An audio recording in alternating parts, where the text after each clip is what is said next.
বিবাদ, তারা কিছু মানবে কিছু যখন মানবে না, তারা কিছু কথা মানুষের সামনে বলবে কিছু যখন বলবে না, আমি আল্লাহ পাকের তরফ থেকে গজবটা নামাবো, কোনো বন্ধু তোমাকে বাঁচাতে পারবে না। সেদিন বলেছিলাম কি বলেছিলাম না, আদরের থাকবে বিবি তোমার পাশে, গায়ে কিন্তু হাত আর বোলাবে না, যখন তুমি নবীকে আর মানবে না, ছেলে থাকবে মনের মতো, কেউ তোমাকে আব্বা বলে ডাকবে না, পাড়ার বন্ধু অনেক থাকবে, কাছে কেউ আসবে না, যখন তুমি আমার নবীকে মানবে না। বলে কোরআনে আছে? বলে হ্যাঁ। বলে কোথায় আছে? পারা নম্বর 10 পৃষ্ঠা নম্বর 9 সূরার নাম সূরা তাওবা আয়াত নম্বর 24। সন্দেহ হলে তোমার ইমাম সাহেবকে একবার জিজ্ঞাসা করে নিস। আমার আল্লাহ পাক জগতের মানুষকে জানিয়েছেন আহাব্বা ইলাইকুম মিনাল্লাহি ওয়া রাসূলিহি, সুবহানাল্লাহ, আহাব্বা ইলাইকুম মিনাল্লাহি ওয়া রাসূলিহি। যখন আমি আল্লাহ পাকের হুকুম তোরা ছেড়ে দিবি, আমার নবীর তরিকা নবীর দরুদ সালাম যখন ভুলে যাবে, ওয়া জিহাদিন ফি সাবিলিহি ফাতারাব্বাসু হাত্তা ইয়াতি আল্লাহু বিআমরিহি। আমি আল্লাহ পাকের গজবটা নামাবো, পাড়ার মানুষ কেউ তোকে ইজ্জত দেবে না, আরামের বিছানা থাকবে ঘুম তোর আসবে না, খঞ্জা ভরা খাবার থাকবে খেতে মাল পাবি না। আমি আল্লাহ পাকের তরফ থেকে গজব নামাবো, এমন এমন বালা দেবো কোন বন্ধু এই দুনিয়াতে বাঁচাতে পারবে না, আর হাসরের ময়দানে জাহান্নাম তারা তোর জায়গা হবে না। আমার আল্লাহ পাক বলেছেন যখন তোরা কিছু বলবি কিছু যখন বলবি না, আমার আল্লাহ পাক কি কোরআনে বলেন নাই যে আমার নবীর মহব্বতে তোমরা কিয়াম করো? আল্লাযীনা ইয়াযকুরুনাল্লাহা কিয়াম, কোরআনে পারা নম্বর 4 পৃষ্ঠা নম্বর 12 আয়াত নম্বর 191 লাইন নম্বর 13। আমার আল্লাহ পাক বলছেন তোমরা কিয়াম করো। সুবহানাল্লাহ, আল্লাযীনা ইয়াযকুরুনাল্লাহা কিয়ামান ওয়া কুউদান ওয়া আলা জুনুবিহিম, তোমরা দাঁড়িয়ে দাঁড়িয়ে করো, তোমরা বসে করো, শুয়ে করো, দাঁড়িয়ে দাঁড়িয়ে করো। বলে হুজুর এটা তো নবীর জন্য হলো না, এটা তো আল্লাহর জন্য বলা হয়েছে, আল্লাহর জিকির দাঁড়িয়ে করো। বলে কোরআনেতে পারা নম্বর 5 পৃষ্ঠা নম্বর 9 আয়াত নম্বর 80 লাইন নম্বর 15। সন্দেহ হলে কোরআন খুলে দেখতে পারো। আমার আল্লাহ পাক বলেছেন মাইয়ুতির রাসূলা ফাকাদ আতা আল্লাহ। আরে নবীর জিকির করাই তো আল্লাহর জিকির করা, নবীর গুণগান করাই তো আল্লাহর গুণগান করা। দাঁড়িয়ে দাঁড়িয়ে করো, 24 ঘন্টা জিন্দেগিতে করো, আমার নবীকে জানো ভুলে যেও না। যখন তোরা আমার নবীর তরিকা ছেড়ে দিবি, যখন তোরা আমার নবীর মহব্বতটা ভুলে যাবি, যখন তোরা আমার নবীর সুন্নতটাকে বাদ দিয়ে দিবি, আমি আল্লাহ পাক জানিয়েছি ইন্নাল্লাহা লা ইয়াহদিল কওমাল ফাসিকিন। এই দুনিয়াতে গজব দেব, কোনদিন শান্তি তোরা পাবি না, আর কবরে যাবি জাহান্নামের আগুন দেব, কোনদিন আরাম মিলবে না। বুঝেন কি বুঝেন না? এ মুসলমান, বলে আমরা তো নবীকে মানি। আল্লাহ নবী সাল্লাল্লাহু আলাইহি ওয়াসাল্লামের দরবারে দুজন ব্যক্তির তলোয়ার নিয়ে গিয়েছিলেন, এক ইহুদি আর এক মুসলমান। মুসলমানের এই দাড়ি, এই পাঞ্জাবি, এই রকম টুপি পাগড়ি, বুঝলেন, আর ইহুদিকে সঙ্গে নিয়ে গেছে। দুই মুখের কথা শুনে আমার রাসূল বললেন যে তলোয়ারটা ইহুদিকে দিয়ে দাও। আল্লাহ রাসূলের দরবার থেকে বেরিয়ে মুসলমান তখন বিচারটা নবী করতে পারলো না, বিচারটা নবীজি করতে পারে না। তো ইহুদি বলছে কি হবে? বলছে ওমরে ফারুকের কাছে যেতে হবে। ওমরে ফারুকের কাছে গিয়ে মুসলমান মুনাফিক, এ মুসলমান মুনাফিক ওমরের কাছে মানে এরকম এত কাদা কাঁদছে, নাক দিয়ে পোটা ঝরছে। ওমরে ফারুকের মনে মায়া, কি হলো বল? জোর করে ইহুদিটা তলোয়ার কেড়ে নিয়েছে, আপনি বিচারটা করে দেন। ওমরে ফারুক রেগে লাল। ইহুদি বলছে, হুজুর বিচার আপনি করবেন, বিচার করার আগে আমার কথাটা একটু শুনেন। বলে কি বল? বলে এই বিচারটা নবী মুহাম্মদ রাসূলুল্লাহ সাল্লাল্লাহু আলাইহি ওয়াসাল্লামের দরবারে হয়ে গেছে, তিনি ফয়সালা করে দিয়েছেন তলোয়ারটা আমার। ওমরে ফারুক চেহারাটা ঘুরিয়ে নিয়ে লাল হয়ে গেছে চোখ। বলে দাঁড়াও, বিচার আমি করে দিচ্ছি। ওমরে ফারুক ঘরে গেলেন, তলোয়ারটা নিয়ে এসে ঠিক করে দিলেন। আর মুসলমানের দেহ থেকে ঠোঁটটা মাথাটা আলাদা হয়ে কাতলা মাছের মতো লাফাতে শুরু করলো। ইহুদি তখন কেঁচা মেরে বলছে আর থাকবো না। ওমরে ফারুক বলছে এই তলোয়ার নিয়ে যা। কেঁচা মেরে চোট ওমর শেষ করে দিল, ওমর বরবাদ করে দিল, ওমর শেষ করে দিল। কি করলো কি? বলে মুসলমানের গলা কেটে দিয়েছে, মুসলমানের মাথা কেটে দিয়েছে, কাতলা মাছের মতো লাফাচ্ছে। এবার মুনাফিকরা তখন সুযোগ নিল। মুনাফিকরা সুযোগ নিয়ে তখন বলল হত্যার বদলে হত্যা চাই, ওমরের শাস্তি চাই। হাজার হাজার মানুষ সব হাজির। আল্লাহ রাসূল ওমর ফারুককে বলছেন, ওমর তুমি মাথাটা কাটলে একবার জিজ্ঞাসা করলেন? ওমর জিজ্ঞাসা করতে পারতে মাথাটা কাটা তোমার ঠিক নেই। আমার রাসূল বুঝাচ্ছেন ওমর এরকম রাগ করতে নেই। ওমর ফারুক বলছে, ইয়া রাসূলুল্লাহ, যে আপনার একটা কথা মেনে নিতে পারে না তাকে ওমর ফারুক মুমিন বলে তাকে মুসলমান বলে তাকে মেনে নিতে পারে না।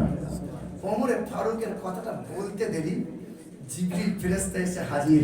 কোরআন অবতীর্ণ হলো কি ফালা ওয়া রাব্বিকা লা ইউমিনুন। আমার আল্লাহ পাক বলেছেন, ওগো আমার বন্ধু আপনি চিন্তা করেন না, আপনি মন খারাপ করবেন না। ওমর যেটা করেছে ঠিক করেছে। যে নবীর একটা ফয়সালাকে মেনে নিতে পারে না, যে নবীর একটা কথা মেনে নিতে পারে না, ওই ব্যক্তিটা কখনো ঈমানদার হতে পারে না।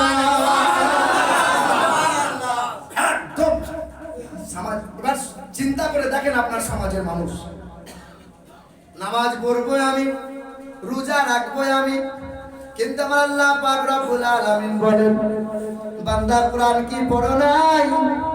আমি আল্লাহ পাক জানিয়েছি ওয়া ইন্নাকা লাআলা খুলুকিন নাবিয়্য। আমি আমার নবীকে চরিত্রের দিক দিয়ে, আমি আমার নবীকে মর্যাদার দিক দিয়ে, আমি আমার নবীকে সৌন্দর্যতার দিক দিয়ে, সর্বদিক দিয়ে সর্বশ্রেষ্ঠ করেছি। নবীর সম্মান, নবীর মান মর্যাদা নিয়ে কখনো ছোট করতে যাইও না।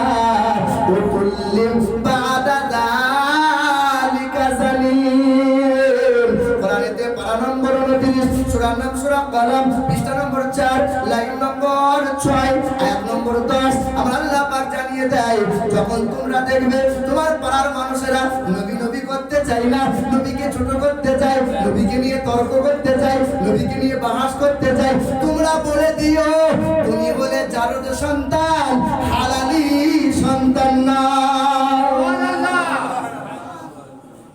বলে আল্লাযীনা ইয়াযকুরুনাল্লাহা কিয়াম, তোমরা দাঁড়িয়ে দাঁড়িয়ে করো আল্লাহর জিকির।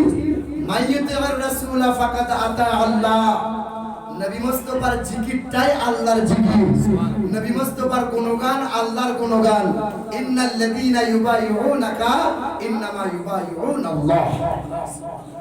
আমরা তো মুসলমান বলে দাবি করি, আল্লাহ মুসলমানের ছেলেরা, 4 ইমামের এক ইমাম, একজন ব্রাহ্মণের কথা বলি, হিন্দু ছেলের কথা বলে দিয়ে যায়। কেমন করে নবী মুস্তাফার দিদার পেয়ে গিয়েছিল। এবার আব্বা জান ভাই জানেরা, 4 ইমামের এক ইমাম, ইমামে আজম আবু হানিফা, যার নাম হলো নোমান বিন সাবির। কত বড় আল্লাহ পাকের ওলি ছিলেন, যিনি একই সারজুতে 40টা বছর ফজরের নামাজ আদায় করেছেন। কত বড় আল্লাহ পাকের ওলি ছিলেন, যিনি একটানা 30 বছর রোজা রেখেছিলেন। তবে বছরে 5টা দিন রোজা রাখা যাবে না। কয় দিন? ঈদের দিন, বকরা ঈদের দিন, তারপরে 3 দিন রোজা রাখা হারাম।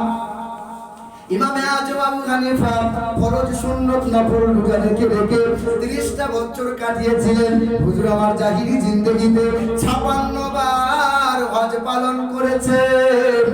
কতবার? যখন তিনি কাবা শরীফের পাশে দাঁড়াতেন, এক পায়ের উপর ভর করে গোটা কোরআন তেলাওয়াত, অর্ধেকটা কোরআন পড়ে আবার অপর পায়ের উপর ভর করে গোটা কোরআন শরীফটা খতম করে দিতেন। আল্লাহ পাকের ওলি ছিলেন তিনি।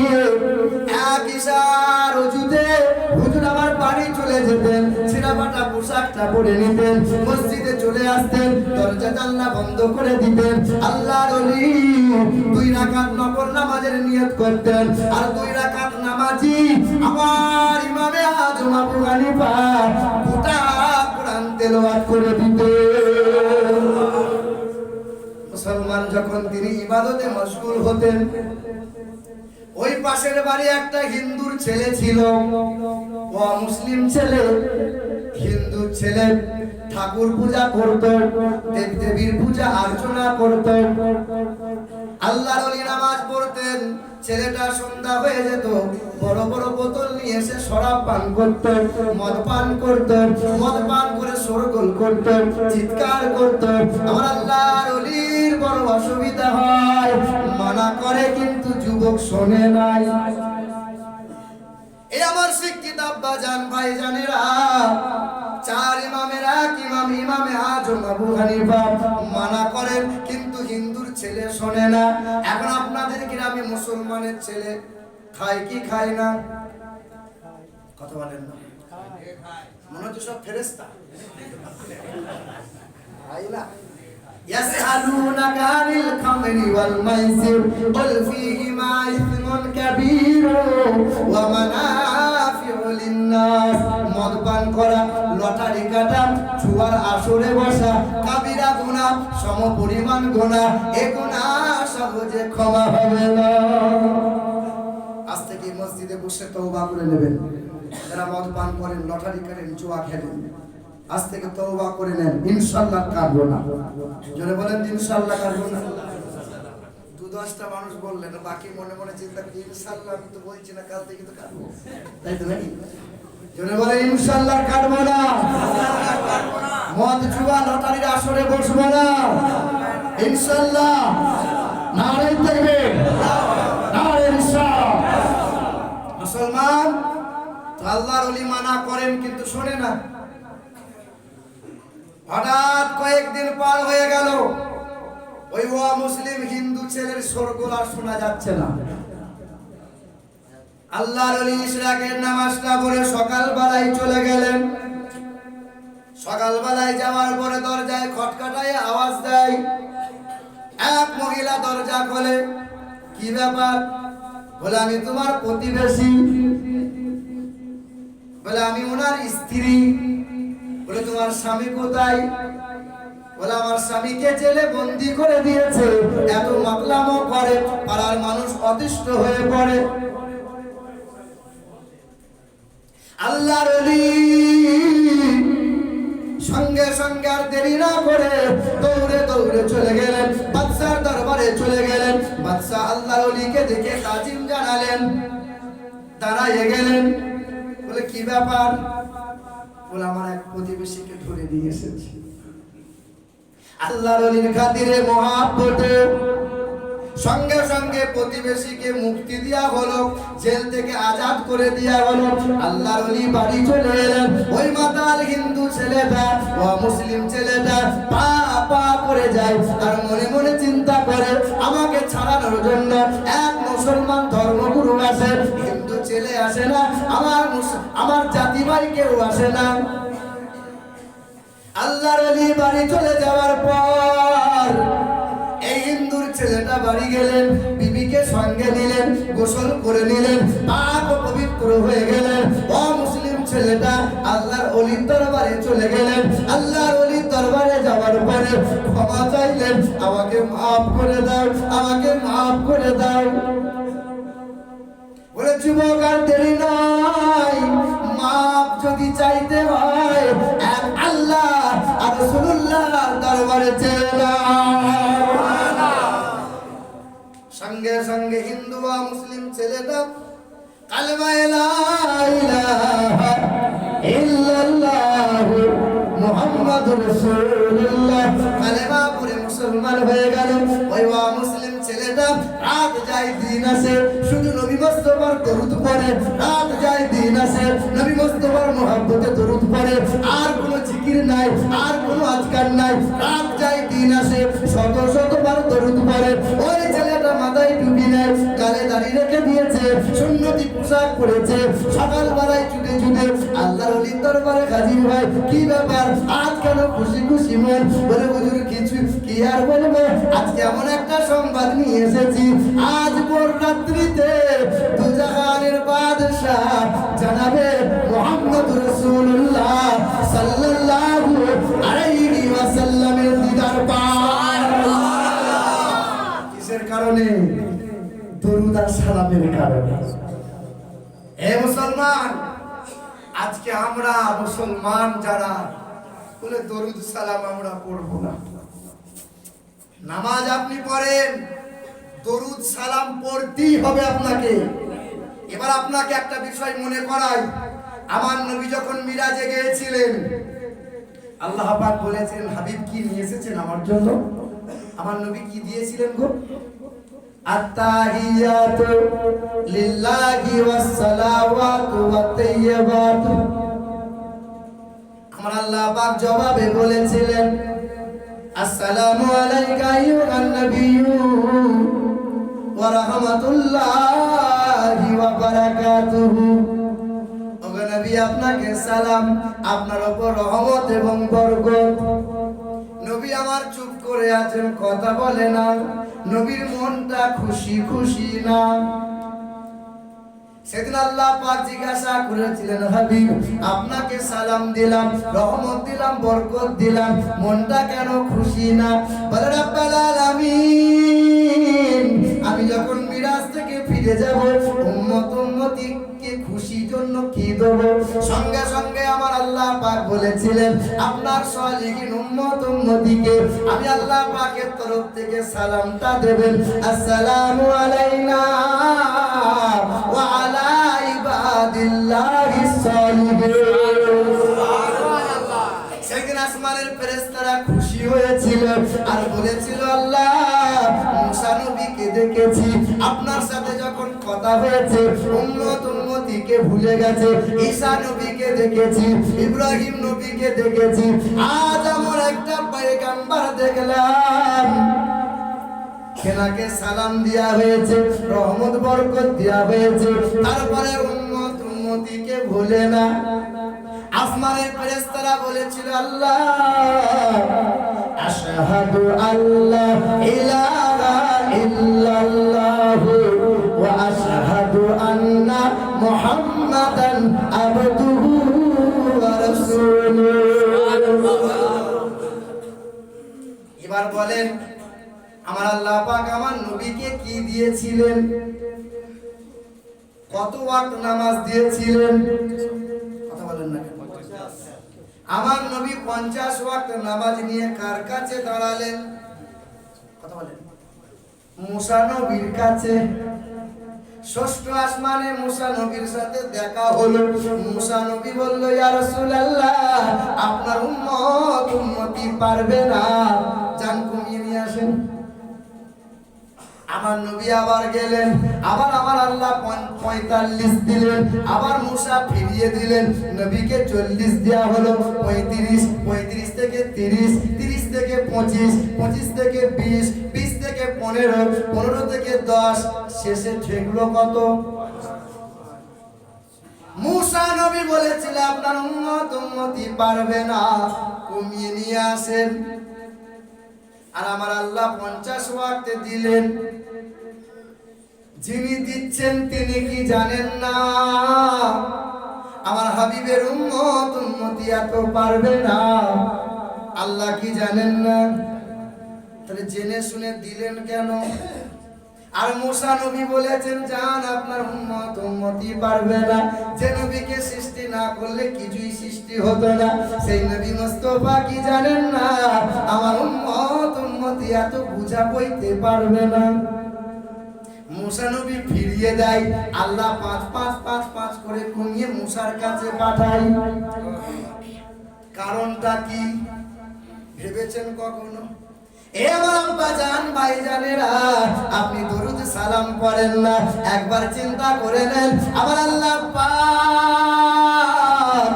একবার হাবিবের সঙ্গে দেখা করে মন ভরে না, একবার বন্ধুর সাথে দিদার করে মন ভরে না। তাই আমার আল্লাহ পাক কায়দা করে 9 বার আমার নবীকে কাছে নিয়েছিলেন।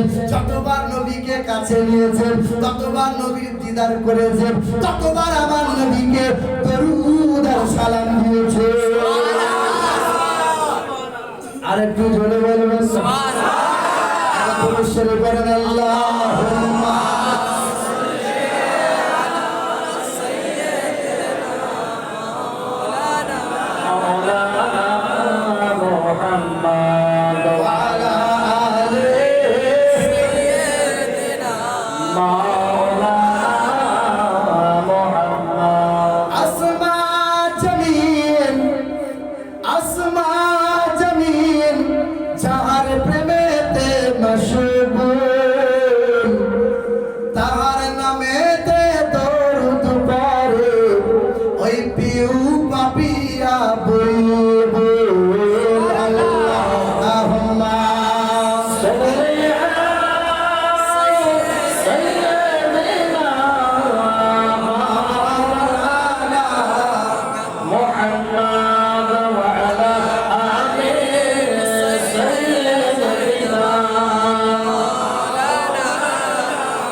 আমার আল্লাহ তত বেশি তার মর্যাদা মর্তবাকে বুলন্দ করেছেন।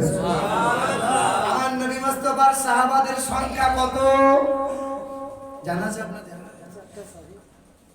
আমার নবী মুস্তাফার সাহাবার সংখ্যা হলো 1,25,000।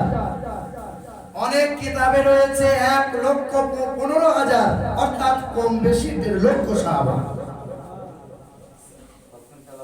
এ আমার শিক্ষিত আব্বাজান, আমার রাসূলুল্লাহ সাল্লাল্লাহু আলাইহি ওয়াসাল্লামের 1.5 লক্ষ সাহাবাদের মধ্য হইতে 10,000 সাহাবার মর্যাদা আমার আল্লাহ বাড়িয়ে দিয়েছেন এক ধাপ। সুবহানাল্লাহ। 10,000 সাহাবার মর্যাদা এক ধাপ বেশি। কেন? আমার নবী যখন মদিনা থেকে মক্কায় এলেন, মক্কা বিজয়ের সময় 10,000 সাহাবা নবীর পিছনে পিছনে এসেছিলেন। তাই তো আমার আল্লাহ পাক কম বেশি 1.5 লক্ষ সাহাবার মধ্য হইতে 10,000 সাহাবার মর্যাদা এক ধাপ বাড়িয়েছে। শুধু তাই নয়, ওই 10,000 সাহাবাদের মধ্য হইতে আরো এক ধাপ মর্যাদা বাড়িয়েছেন 313 জন সাহাবা। কতজন? ওই 313 জন সাহাবা হলো কারা? যাদেরকে বলা হয় বদরি সাহাবা। কি সাহাবা? যারা বদরের ময়দানে নবী মুস্তাফার হাতে হাত দিয়ে শপথ করেছিলেন। 313 জন, হাজার হাজার বেঈমানদের বিরুদ্ধে 313 জন ছিল। নবী মুস্তাফার মুহাব্বতের মানুষ ছিল, পাগল ছিল, আল্লাহ নবীকে বড় মুহাব্বত করেছিল। তাই তো আমার আল্লাহ পাক ওই 10,000 সাহাবার মধ্যে হইতে 313 জন সাহাবার মর্যাদা আরো এক ধাপ বাড়িয়ে দিয়েছে। গোলামি বেশি করেছে, মর্যাদা বেশি হয়েছে। আবার আপনি লক্ষ্য করেন, ওই 313 জন সাহাবার মধ্যে হইতে 40 জন সাহাবার মর্যাদা আরো এক ধাপ বেশি। 40 জন সাহাবা হলো তারা যখন মক্কাতে অত্যাচার চলে, যখন মক্কাতে বেঈমানরা বড় নির্যাতন করে, ওই মক্কার সরজমিনে নবী মুস্তাফার হাতে হাত দিয়ে 40 জন কলমা পড়ে মুসলমান হয়েছিলেন। 313 জনের চাইতে এই 40 জনের মর্যাদা বেশি। আবার আপনি লক্ষ্য করেন এই 40 জন সাহাবার মর্যাদার চাইতে 10 জন সাহাবার মর্যাদা আরো এক ধাপ বেশি। 10 জন সাহাবা হলো কারা? যাদেরকে বলা হয় আশরায়ে মুবাশশারা, জান্নাতি সুসংবাদ প্রাপ্ত সাহাবা। আল্লাহর নবী ওয়াজ করছিলেন, সাহাবারা আল্লাহর নবীর মুহাব্বতে বসেছিলেন। কে যেন বলতে গেল, কে যেন বলতে বলতে চলে গেল, বিদেশ থেকে খাবার এসেছে, অন্য শহর থেকে খাবার এসেছে। আমার নবীর মুহাব্বতটা, আমার নবীর মুহাব্বতটা ত্যাগ করে দিয়ে সবাই সংসার আর ছেলে মেয়ে খাবারের চিন্তা করে উঠে উঠে চলে গেল। 10 জন সাহাবা আমার নবীর মুহাব্বতে পাগল হয়েছিলেন, আমার আল্লাহ পাক খুশি হয়েছিলেন। তাই 10 জন সাহাবীকে আমার আল্লাহ পাক জান্নাতের সুসংবাদ দিয়েছে। আবার এই 10 জন সাহাবার মর্যাদার চাইতে আমার আল্লাহ 4 জনের মর্যাদা আরো বেশি করেছেন। কয়জনের? চতুর্বিভ্রাতি ভেদাং করিষ্যামি কলিক্ষয়। আমার নবীর খলিফা হলো 4 জন, নবীজির প্রিয়তম সহচর হলেন 4 জন। একজনের নাম হলো হযরতে আবু বকর, একজনের নাম হলো হযরতে ওমর ফারুক, একজনের নাম হলো উসমান গনি, একজনের নাম হলো মাওলাই আলী। আমার এই 4 জনের মধ্যে হইতে একজনকে আমার আল্লাহ বেছে বেছে বেছে বেছে সবচেয়ে বেশি বড় মর্তবা করেছেন। নবী ব্যতীত বিশ্বের যাকে 1 নম্বর ইমানদার ব্যক্তি বলা হয় তার নাম হলো হযরতে আবু বকর। কে আবু বকর? বিলালকে যিনি কিনে দিয়েছিলেন তিনি হলেন আবু বকর। কে আবু বকর? মক্কা থেকে মদিনায় যিনি সর্বপ্রথম নবী মুস্তাফার সঙ্গী হয়ে হিজরত করেছিলেন তার নাম হলো আবু বকর। কে আবু বকর? যিনি নবী মুস্তাফার মহব্বতে 6 মাস ঘুমায় না, দরজায় টাচ লাগায়ে লাগায়ে দাঁড়িয়ে থাকে। কে সেই আবু বকর? আল্লাহর নবী যখন মিরাজ থেকে এলেন সর্বপ্রথম যিনি আমার নবীকে মিরাজের কথা মেনে নিয়েছিলেন, সাদ্দাকতা ইয়া রাসূলুল্লাহ বলে চিৎকার করেছিলেন, তার নাম হলো আবু বকর। হে আবু বকর? কোরআন শরীফে যার প্রশংসা করা হয়েছে তার নাম হলো আবু বকর। কে আবু বকর? নবীজির সবুজ রঙের রওজা মুবারকের এই জমিনটা, জায়গাটা যিনি কিনে দিয়েছিলেন তিনি হলেন আবু বকর। এ মুসলমান, সবচেয়ে বেশি মহব্বত করেছে, তাই তো আমার আল্লাহ পাক আবু বকরের মর্যাদা সাহাবাদের সবচেয়ে উচ্চ করে দিয়েছে। গোলামি বেশি করো, মর্যাদা বেশি হবে। কার গোলামি করছো?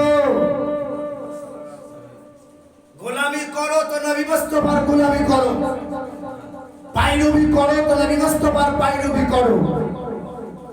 লিতুমিনু বিল্লাহি ওয়া রাসূলি ওয়া তুআযিরুহু ওয়া তুওয়াক্কিরু। আল্লাহ আল্লাহ রাসূলের সকাল সন্ধ্যা গুণগান করো, সকাল সন্ধ্যা করো। আমরা আহলে সুন্নাত ওয়াল জামাতের মানুষ, আল্লাহ পাকের হুকুম নামাজ আদায় করি এবং নবী মুস্তাফার মহব্বতে আমরা সকালেও নবীকে সালাম জানাই, দরুদ পাঠ করি এবং প্রতিটা ওয়াক্তে নবী মুস্তাফার শানে খাস করে দরুদ ও সালাম পাঠ করি। এই শিক্ষিত আব্বাজান ভাইজানেরা, যে করবে না তাকে মুনাফিকের জায়গায় রাখতে হবে। সব মেনে নেবে কিন্তু ইয়া আইয়ুহাল্লাযীনা আমানু সাল্লু আলাইহি ওয়া সাল্লিমু তাসলিমা। ইমানদার যেই হবে সেই নবী মুস্তাফার সাথে দরুদ আর সালাম করবে। যে মুনাফিক হবে সে আমার নবীর সাথে দরুদ আর সালাম করবে। আমরা নামাজ পড়ি, আল্লাহ হুকুম করেছেন নামাজ পড়তে, আল্লাহ নামাজ পড়ে বাবা। আমরা রোজা রাখি, আমার আল্লাহ রোজা রাখেন। আমরা যাকাত দিই, আমার আল্লাহ যাকাত দেন।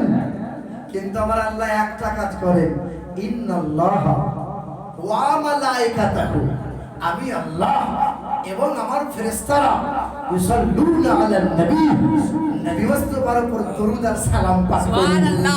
তোমরা যারা ঈমানদার তোমরাও নবী মুস্তাফার মুহাব্বতে দরুদ আর সালাম পাঠ করো। বলেন আল্লাহুম্মা সাইয়্যিদিনা মাওলানা মুহাম্মদ ওয়া আলা আলি সাইয়্যিদিনা মাওলানা মুহাম্মদ সাল্লু আলা মুহাম্মাদিন সাল্লাল্লাহু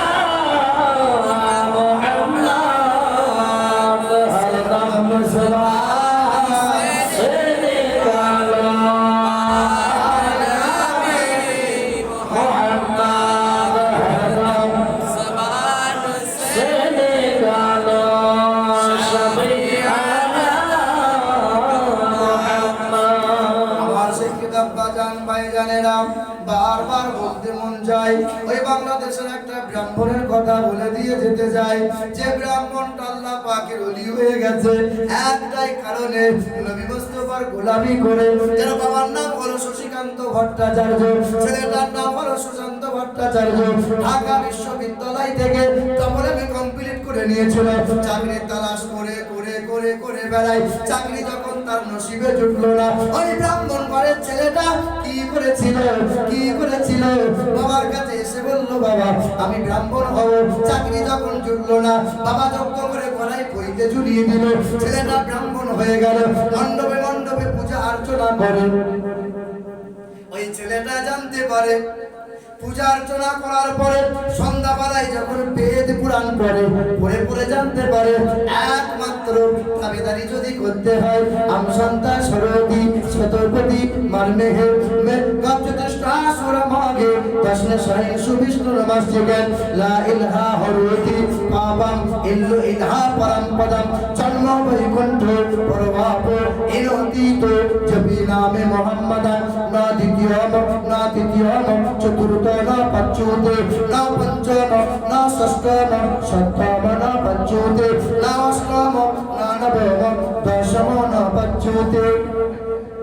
বেদ বলেছে শোনো, তিনি বলেন এক অদ্বিতীয় লা শারীকা লা, তিনি দুইটা নয়, তিনটা নয়, চারটা নয়, 10টা নয়, তিনি এক আল্লাহু আল্লাহ।